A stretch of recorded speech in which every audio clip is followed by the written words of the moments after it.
Hello student, তোমরা যারা ক্যালকাটা ইউনিভার্সিটির আন্ডারে সেকেন্ড সেমিস্টারের ছাত্রছাত্রী আছো এবং তোমাদের রাষ্ট্রবিজ্ঞান সাবজেক্টে অনার্স আছে, তোমাদের জন্য আজকের ক্লাসটা খুবই গুরুত্বপূর্ণ। আজকের ক্লাসে তোমাদের ডিএসসিসি 2 পেপার থেকে একটি গুরুত্বপূর্ণ প্রশ্নের উত্তর নিয়ে আলোচনা করব। প্রশ্নটা আছে, ভারতের যে কোনো একটি রাজ্যে হাইকোর্টের কার্যাবলী আলোচনা করো। এটা তোমাদের 10 নম্বর এবং 20 নম্বরের জন্য একটি মোস্ট ইম্পর্টেন্ট প্রশ্ন। প্রশ্নের উত্তরটা তোমরা বুঝে নাও। প্রথমেই তোমাদের একটা ইন্ট্রোডাকশন মতো লিখতে হবে। সেটা কি লিখবে দেখো, রাজ্যের বিচার ব্যবস্থার সর্বোচ্চ স্তরে রয়েছে হাইকোর্ট। ভারতীয় সংবিধানের 214 নম্বর ধারা অনুযায়ী প্রতিটি রাজ্যে একটি করে হাইকোর্ট থাকবে। ব্যতিক্রম হিসাবে 2 বা ততোধিক রাজ্য বা কেন্দ্রশাসিত অঞ্চলের জন্য একটি অভিন্ন হাইকোর্ট থাকতে পারে। যদিও ভারতে একটি অখণ্ড বিচার ব্যবস্থা প্রচলিত এবং এর শীর্ষে রয়েছে সুপ্রিম কোর্ট। রাজ্য স্তরে হাইকোর্ট হলো সর্বোচ্চ আপিল আদালত এবং ন্যায় বিচারের রক্ষক হিসাবে গুরুত্বপূর্ণ ভূমিকা পালন করে। এবার আছে দেখো হাইকোর্টের গঠন। সেখানে কি বলা হচ্ছে দেখো, প্রতিটি হাইকোর্টে একজন প্রধান বিচারপতি এবং রাষ্ট্রপতি কর্তৃক নির্ধারিত সংখ্যক অন্যান্য বিচারপতিকে নিয়ে গঠিত হয়। বিচারপতির সংখ্যা স্থির নয় এবং এটি প্রতিটি হাইকোর্টের কাজের চাপ এবং প্রয়োজনের উপর নির্ভর করে রাষ্ট্রপতির দ্বারা নির্ধারিত হয়। প্রধান বিচারপতি এবং অন্যান্য বিচারপতিগণ রাষ্ট্রপতি কর্তৃক নিযুক্ত হন। প্রধান বিচারপতি নিয়োগের সময় রাষ্ট্রপতি প্রধান বিচারপতি নিয়োগের সময় রাষ্ট্রপতি ভারতের প্রধান বিচারপতি, অর্থাৎ এটা সুপ্রিম কোর্টের কথা বলা হচ্ছে, প্রধান বিচারপতি এবং সংশ্লিষ্ট রাজ্যের রাজ্যপালের সাথে পরামর্শ করেন এবং অন্যান্য বিচারপতি নিয়োগের ক্ষেত্রে রাষ্ট্রপতি ভারতের প্রধান বিচারপতি এবং সংশ্লিষ্ট রাজ্যের রাজ্যপাল এবং সংশ্লিষ্ট হাইকোর্টের প্রধান বিচারপতির সঙ্গে পরামর্শ করে থাকেন।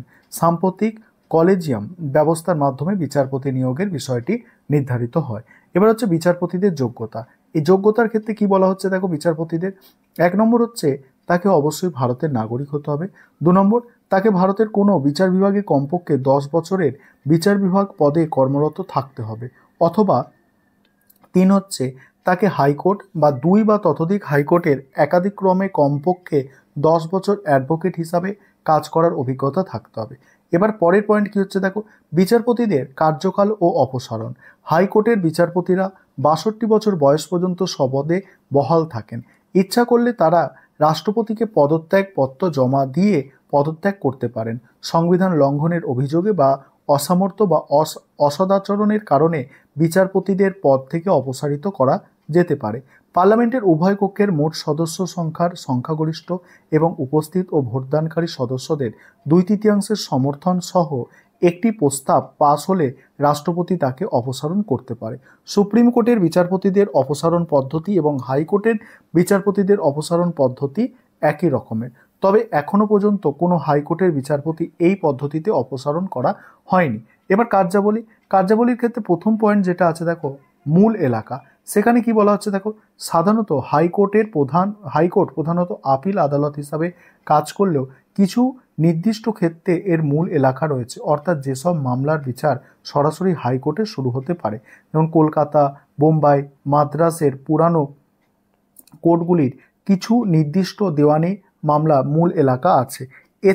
এছাড়া সংবিধান অনুযায়ী রাজস্ব সংক্রান্ত বিষয়, বিবাহ বিচ্ছেদ, উইল সংক্রান্ত মামলা, কোম্পানির আইন সম্পর্কিত মামলা এবং সংসদ বা রাজ্য বিধানসভার সদস্যদের নির্বাচন সংক্রান্ত মামলা সরাসরি হাইকোর্টে দায়ের করা যেতে পারে। আদালত অবমাননা সংক্রান্ত মামলার বিচারের ক্ষমতাও হাইকোর্টের মূল এলাকার অন্তর্ভুক্ত।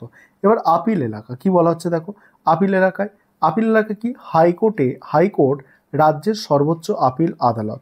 রাজ্যের অধস্তন আদালত যেমন জেলা আদালত বা অন্যান্য ট্রাইব্যুনালের রায় বা আদেশের বিরুদ্ধে হাইকোর্টে আপিল করা যায়। দেওয়ানি ও ফৌজদারি উভয় প্রকার মামলার আপিল হাইকোর্ট বিচার করে। দেওয়ানির ক্ষেত্রে অধস্তন মামলার রায়ের বিরুদ্ধে দেওয়ানির ক্ষেত্রে অধস্তন আদালতের রায়ের বিরুদ্ধে প্রথম আপিল এবং কিছু ক্ষেত্রে দ্বিতীয় আপিল হাইকোর্টে হয় যদি তাতে আইনের গুরুত্বপূর্ণ প্রশ্ন জড়িত থাকে। ফৌজদারি ক্ষেত্রে সেশন কোর্টের রায়ের বিরুদ্ধে হাইকোর্টে আপিল করা যায়, বিশেষ করে যখন মৃত্যুদণ্ড বা দীর্ঘমেয়াদী কারাদণ্ড দেওয়া হয়।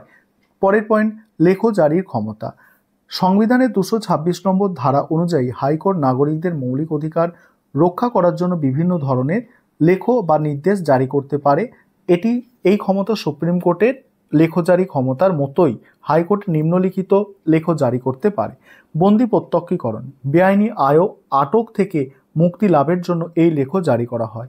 পরমাদেশ, পরমাদেশ বলছে কোনো সরকারি আধিকারিক বা সংস্থাকে তার আইনানুগ কর্তব্য পালনের নির্দেশ দেওয়ার জন্য এটি ব্যবহৃত হয়। প্রতিষেধ, প্রতিষেধ মানে কি দেখো, প্রতিষেধ হচ্ছে নিম্ন আদালত তার এখতিয়ার বহির্ভূত কাজে বাধা দেওয়ার জন্য এই লেখ জারি করা হয়। উৎপেষণ, নিম্ন আদালত বা ট্রাইব্যুনালের কোনো রায় বা আদেশ বাতিল করার জন্য বা কোনো মামলা উচ্চ আদালতে স্থানান্তরের জন্য এটি ব্যবহৃত হয়। তারপর হচ্ছে অধিকার পিচ্ছা, অর্থাৎ কোনো ব্যক্তি কোন অধিকার বা পদ কি অধিকারে বা ক্ষমতায় ভোগ করেছে তা জানার জন্য এই ধরনের লেখ জারি করা হয়েছে।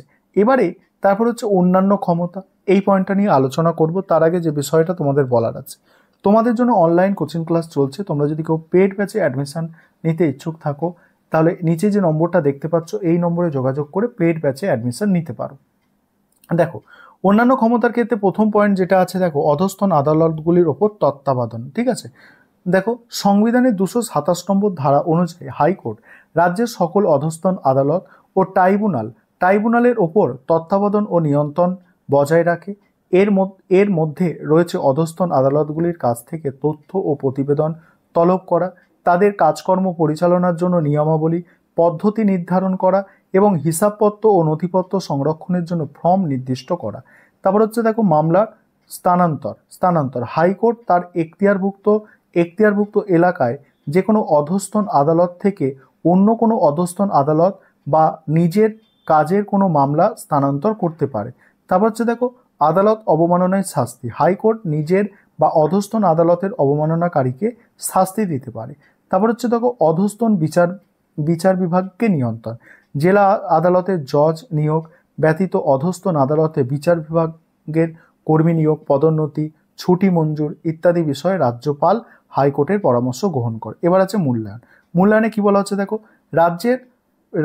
রাজ্য স্তরে হাইকোর্ট বিচার ব্যবস্থার স্তম্ভস্বরূপ এবং নাগরিকদের অধিকার রক্ষার ক্ষেত্রে এর ভূমিকা অনস্বীকার্য। বিশেষ করে সংবিধানের 226 নম্বর ধারা অনুযায়ী লেখ জারি করার ক্ষমতা হাইকোর্টকে সাধারণত আইনগত অধিকার রক্ষার ক্ষেত্রে কার্যকরী ভূমিকা পালনের সুযোগ করে দেয়। বর্তমান সময়ে বিভিন্ন সরকারি বা আমলাতান্ত্রিক দুর্নীতির বিরুদ্ধে হাইকোর্টকে নির্ভীক পদক্ষেপ জনগণের আস্থা অর্জন করেছে।